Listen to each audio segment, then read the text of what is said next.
Kaugnay nito, binibilinan ko ang DBM na tiyakin na tuloy-tuloy ang pagtugon sa mga pangangailangan ng ating mga ahensya sa pamamagitan ng Quick Response Funds na magagamit sa tuwing may sakuna.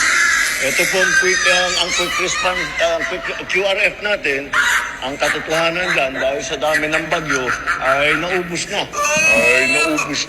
Okay, paano yan mga kabayan? Ilan palang bagyo ang dumaan mga kabayan, ubos na yung pundo.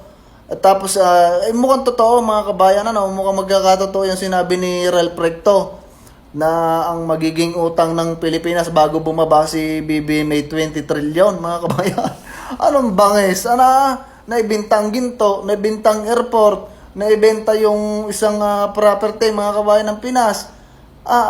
Wala man tayo nakikita mga kabayan na groundbreaking nito ni BBM Tapos ang punday ubos. Tapos ang Pilipino. Paano kaya mga kabayan kung yun yung nangyari yung panahon ni Pangulong Duterte mga kabayan, yung nagkaroon ng pandemic, nagkaroon ng gera. Akalain mo mga kabayan, naubos ang pondo, samantalang yung bagyo, kita nyo yung mga relief goods na pinamigay. Tapos nakita nyo yung mga plyboard, yung mga yero. Ay, okay lang sana mga kabayan hindi tayo maghahanap ng pondo na yan kung yan katulad man lang sana nung kay Pangulong Duterte pabahay, nung nagkaroon ng Marawi Sides.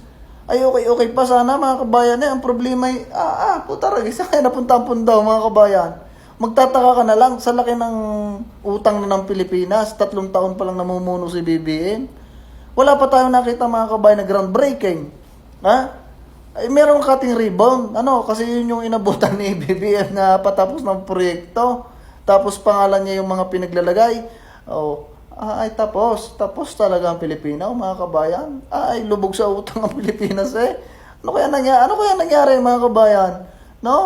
May problema, sa totoo lang mga kabayan baka totoo yung chismis mga kabayan, itong si na Lisa Araneta at saka si Butandeng, ano bang pangalan na rin? Si Romualdez mga kabayan, mukha nga sila may problema Kasi nung nagkaroon mga kabayan ng yung umattend sina Romualdez, lahat ng mga congressman mga kabayan, parang hindi sila nagpansinan ni Sandro Marcos, samantalang magkakadikit lang yung kinamayan, tapos si Sandro hindi pinansin si Romualdez.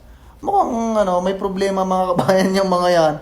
Mukhang mukhang nagkaka-problema na ng malala, tapos tayo nito mga kabayan. Wala man tayong nakitang matino pang big project to si BBM ubos na ang pondo. Totoo mga kabayan, yung sinasabi ni Recto pagka nagkataon na 20 trilyon na magiging utang ng Pinas bago bumaba yung taon na yan.